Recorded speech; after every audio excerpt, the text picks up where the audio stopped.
आज की वीडियो में हम एक बहुत सेंसिटिव टॉपिक पर बात करेंगे। आप टाइटल और थंबनेल देखकर समझ गए होंगे। आज हम बात करेंगे पॉर्न इंडस्ट्री के ऊपर। मुझे पता है बहुत सारे जो क्रिएटर हैं, वीडियो क्रिएटर जो हैं, वो इस पर वीडियोस बनाना चाहते हैं, लेकिन वो शर्म के मारे नहीं बना पाते। लेकिन मैं ये वीडियो बना रहा हूँ क्योंकि मेरा मकसद यहाँ पर एजुकेशन प्रोवाइड करना है। तो इस मसले पर बात करना इसलिए बहुत ज़रूरी है क्योंकि हमारे नौजवानों की ख़ास तौर पर पहले भी बहुत ज़्यादा ज़िंदगियां तबाह हुई हैं पॉर्न इंडस्ट्री की वजह से, अभी भी हो रही हैं। और अगर यही हालात चलते रहे तो आइंदा भी बहुत बड़ी तादाद में नौजवानों की जो ज़िंदगियां हैं वो तबाह होती रहेंगी अगर यही हालात चलते रहे तो। इसलिए मेरे ख़्याल से इस टॉपिक पर बात करना बहुत ज़रूरी है। बहुत सारे ऐसे लोग हैं जो पॉर्न के एडिक्ट हो चुके हैं और वो इसे ख़ुद भी छोड़ना चाहते हैं, वो इसे काफ़ी बुरा समझते हैं, उन्हें काफ़ी गिल्ट होता है, लेकिन वो नहीं छोड़ पाते। तो पॉर्न एडिक्शन को छोड़ने के लिए पहले आपका पॉर्न की रियलिटी जानना बहुत ज़रूरी है। मुझे पता है काफ़ी लोगों को मालूम होगा कि पॉर्न जो होती है वो रियल नहीं होती, लेकिन फिर भी हमारे मुल्क में जो एक बहुत बड़ी तादाद है बदकिस्मती से वो आज भी ये समझती है कि पॉर्न जो है वो रियल होती है। इसके पीछे वजह ये है कि हमारे मुल्क में जो लिटरेसी रेट है वो बहुत ही कम है। इसलिए आप देखेंगे जो पॉर्न के जो नुकसानात हैं वो आपको इन कंट्रीज़ में जैसे पाकिस्तान, इंडिया, बांग्लादेश, श्रीलंका, इन कंट्रीज़ में आपको ज़्यादा देखने को मिलेंगे बनस्बत आप अगर अमेरिका उठा लें, यूके उठा लें या किसी भी यूरोपियन मुल्क को देख लें तो वहाँ पर पॉर्न ने इतना ज़्यादा डैमेज नहीं किया। लेकिन जो इस तरह के गरीब ममालिक जो हैं जहाँ पर इतनी ज़्यादा तालीम नहीं है, यहाँ पर पॉर्न ने बहुत ज़्यादा नौजवानों को डैमेज किया है। इसके पीछे यही वजह है कि जो गरीब ममालिक हैं जहाँ पर एजुकेशन नहीं है वो लोग पॉर्न को बिल्कुल सच समझ कर देखते हैं, जबकि दूसरे ममालिक में वो उसे एज आ एंटरटेनमेंट देते हैं। जैसे हम कोई मूवी देखते हैं तो हम उसे एज आ एंटरटेनमेंट के लिए ही देखते हैं, तो इसीलिए वहाँ पर ये इतना डैमेज नहीं होता। अब पॉर्न आपको वैसे भी नहीं देखनी चाहिए, चाहे आप एंटरटेनमेंट के लिए देख रहे हैं या चाहे आप उसके एडिक्ट हो गए हैं, आप उसे रियल मान रहे हैं, दोनों सूरतों में आपको पॉर्न बिल्कुल भी नहीं देखनी चाहिए। एक तो ये इस्लाम में भी हराम है, फिर ये आपको वैसे भी बहुत ज़्यादा डैमेज करती है। तो खैर इस वीडियो में हम पॉर्न की रियलिटी के बारे में बात करेंगे। मैंने शायद पिछली वीडियो में कहीं बताया था कि 80% जो सेक्सुअल जो प्रॉब्लम्स होती हैं वो जिस्मानी नहीं होती बल्कि वो साइकोलॉजिकल होती हैं। यानी वो इंसान बिल्कुल ठीक होता है और उसके जहन में ये बात बैठ जाती है कि वो बीमार है।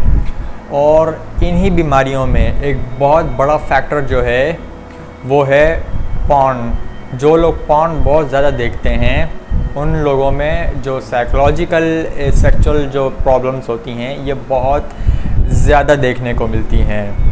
अगर मैं आपसे पूछूं कि कोई भी एक मूवी जो बनती है बॉलीवुड में या हमारी पाकिस्तानी या कोई हॉलीवुड में कोई ड्रामा जो बनता है तो ये कैसे बनता है, तो आप सब जानते होंगे कि पहले एक राइटर होता है जो कि पूरी स्टोरी लिखता है, फिर एक डायरेक्टर होता है जो कि सब कुछ डायरेक्ट करता है, फिर उसकी एक पूरी कास्ट होती है जो उस रोल के मुताबिक ली जाती है, प्रोफेशनल एक्टर्स होते हैं वो लोग। फिर जहाँ पर शूट होता है वहाँ पर मेकअप आर्टिस्ट होते हैं जो रोल के मुताबिक या उन जो एक्टर्स होते हैं उनको बहुत खूबसूरत दिखाते हैं ताकि ऑडियंस उसके साथ कनेक्शन बना रहे। फिर इसके अलावा वहाँ पर प्रोफेशनल कैमरामैन्स होते हैं और फिर उसके बाद एडिटर्स होते हैं जो कि सब कुछ जो है सारी जो क्लिप्स होती हैं उसे एडिट करते हैं। उसके बाद कहीं जाकर आपको वो मूवी देखने को मिलती है या वो ड्रामा देखने को मिलता है। तो स्क्रीन पर जो आपको जो लोग नज़र आ रहे होते हैं उससे ज़्यादा कहीं लोग उसके पीछे स्क्रीन के पीछे काम कर रहे होते हैं जो आपको नज़र नहीं आते। लेकिन ये सब बातें हमें मालूम हैं। बिल्कुल ही सेम पॉर्न इंडस्ट्री में भी होता है। वहाँ पर भी पहले एक राइटर होता है जो कि पूरी स्टोरी राइट करता है, फिर उसके बाद वहाँ पर एक कास्ट जो होती है, पॉर्न स्टार जो होते हैं वो भी उस स्टोरी के हिसाब से लिए जाते हैं। वहाँ पर भी एक डायरेक्टर होता है, फिर वहाँ पर भी ये मेकअप आर्टिस्ट होते हैं जो कि उनको बहुत ज़्यादा खूबसूरत दिखाने की कोशिश करते हैं, फिर प्रोफेशनल कैमरामैन्स होते हैं, फिर एडिटर्स होते हैं। तो बिल्कुल सेम चीज़ यहाँ पर भी होती है। इवन हर चीज़ जो होती है वो स्क्रिप्टेड होती है कि वीडियो की लेंथ कितनी होगी, इस पॉज में क्या होगा, इस पॉज में क्या होगा, डायलॉग्स बोलना क्या है, सब कुछ एवरीथिंग इज़ स्क्रिप्टेड होता है जो कि आपको पॉर्न वीडियोस में दिखाया जा रहा होता है। बिल्कुल सेम वे जैसे किसी और आम मूवी में आपको देखने को मिलता है। फिर ऐसी कुछ बातें हैं जो मैंने नोट की हैं जिसकी वजह से बहुत ज़्यादा साइकोलॉजिकल प्रॉब्लम्स हमारे नौजवानों में देखने को मिलते हैं, जो लोग पॉर्न बहुत ज़्यादा देखते हैं उन नौजवानों में। तो मैंने कुछ पॉइंट्स याद किए हैं। नंबर 1, जो बॉडी परफेक्शन जो होती है पॉर्न वीडियोज़ में, वो जो दिखाई जाती है वो बिल्कुल भी रियल नहीं होती। अब मैं ज़्यादा खुल के बात नहीं कर सकता, लेकिन आप समझ रहे होंगे मैं क्या कहना चाह रहा हूँ। ख़ास तौर पर जो ये फीमेल्स जो होती हैं उनकी बॉडी बिल्कुल भी रियल नहीं होती। आप गूगल करेंगे तो आपको मिल जाएगा, सिलिकॉन उस पर यूज़ किया होता है, तो जितना आपको खूबसूरत वहाँ पर नज़र आ रहा होता है वैसा नहीं होता। और इसी तरह मेल में भी जो आपको बड़े बड़े ऑर्गन्स दिख रहे होते हैं, या तो वो रियल नहीं होंगे, कंप्यूटराइज या एडिटिंग का इतना ज़माना है, सब कुछ हो सकता है। लेकिन इससे प्रॉब्लम ये होती है कि जब हम वो बहुत ज़्यादा देखते हैं ना, तो हमारे जहन में ये बात बैठ जाती है कि रियल लाइफ में भी ये सब कुछ होता होगा। लेकिन जब रियल लाइफ में ऐसा कुछ नहीं होता तब प्रॉब्लम्स आना शुरू हो जाती हैं। एक बीमारी शायद आपने सुनी हो, इरेक्टाइल डिसफंक्शन। इसकी एक और एक किस्म होती है पॉर्न इंड्यूस इरेक्टाइल डिसफंक्शन। इसमें क्या होता है, जो लोग पॉर्न बहुत ज़्यादा देखते हैं या उसको सच समझ कर देखते हैं, तो वो पॉर्न वीडियोस में जो कुछ भी उनको बॉडी परफेक्शन दिखाई जा रही होती है वो इमेजिन कर लेते हैं कि वो उनको भी रियल लाइफ में मिलेगी। और जब उनको रियल लाइफ में ऐसा कुछ नहीं मिलता तो फिर उन्हें इरेक्टाइल डिसफंक्शन की प्रॉब्लम आना शुरू हो जाती है, क्योंकि वो सेक्सुअली अराउज ही नहीं होते। तो इस बीमारी को कहते हैं पॉर्न इंड्यूस इरेक्टाइल डिसफंक्शन, जिसकी पीछे वजह यही है कि वहाँ पर जो बॉडी परफेक्शन आपको दिखाई जाती है वो रियल नहीं होती। अगर आपने अपने जहन में ये बात बिठा दी कि आपको रियल में भी ऐसा कुछ मिलेगा, तो ऐसा फिर आपको ये प्रॉब्लम फेस करनी पड़ेगी। इसके अलावा वीडियोज़ में जो ऐसी हरकतें की जाती हैं,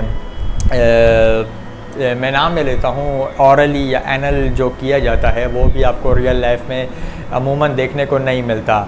तो ऐसे लोग जो होते हैं जो अपने पार्टनर से ये उम्मीद लगाते हैं कि वो लोग भी ये हरकतें करेंगे, तो जब ये हरकतें नहीं होती तो उन्हें भी फिर काफ़ी मायूसी होती है और फिर ये साइकोलॉजिकल सेक्सुअल डिसऑर्डर देखने को मिलते हैं। इसके अलावा जो वीडियोज़ में जो साउंड आ रही होती है, आप समझ रहे होंगे मैं क्या कह रहा हूँ, वो भी रियल नहीं होगी।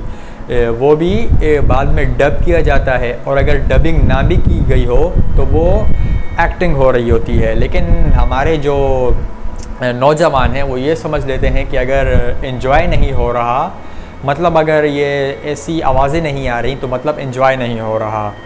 तो इस वजह से फिर वो समझते हैं कि उनके अंदर कोई कमी है, वो ख़ुद को बीमार समझ लेते हैं, जिसकी वजह से उन्हें फिर पॉर्न इंड्यूस इरेक्टाइल डिसफंक्शन की प्रॉब्लम देखने को मिलती है।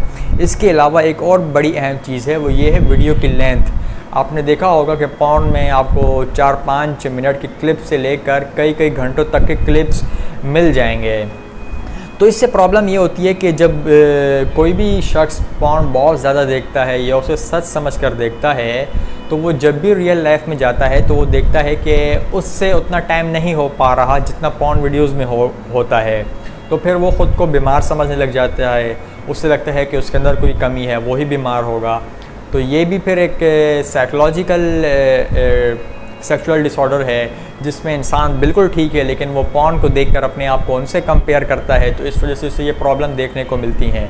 तो पॉर्न वीडियोस जो जितनी भी लेंथी होती हैं, आपको नहीं पता कि उसके दरमियान बीच में कितने कट्स लिए गए हैं। और वैसे भी मैंने आपको बताया कि सब कुछ स्क्रिप्टेड होता है, तो अगर आप उस पर यकीन करेंगे कि वो इतना ज़्यादा लंबे टाइम तक वो प्रोसेस चलता है, तो फिर आपको ऐसे प्रॉब्लम्स देखने को मिलेंगे। तो ये कुछ ऐसी बातें थी जो मेरे जहन में थी, जिसकी वजह से हमारे जो नौजवान हैं ख़ास तौर पर, उन्हें बहुत ज़्यादा साइकोलॉजिकल सेक्सुअल डिसऑर्डर उनके अंदर पाए जाते हैं और वो ख़ुद को बीमार समझते हैं। मैंने ज़्यादा खुलकर बात नहीं की इस वीडियो में, क्योंकि ये वीडियो में फिर मैं सोशल मीडिया पर अपलोड करता हूँ जहाँ पर हर किस्म के लोग होते हैं, छोटे बड़े, फैमिलीज़, लड़कियाँ, औरतें। तो इस वजह से मैंने ज़्यादा खुलकर बात नहीं की यहाँ पर, लेकिन मैं उम्मीद करता हूँ कि आप समझ गए होंगे कि मेरे इस वीडियो का मकसद क्या था। तो वीडियो देखने का बहुत शुक्रिया। अगर आपका कोई भी सवाल हो तो आप नीचे कमेंट्स में पूछ सकते हैं।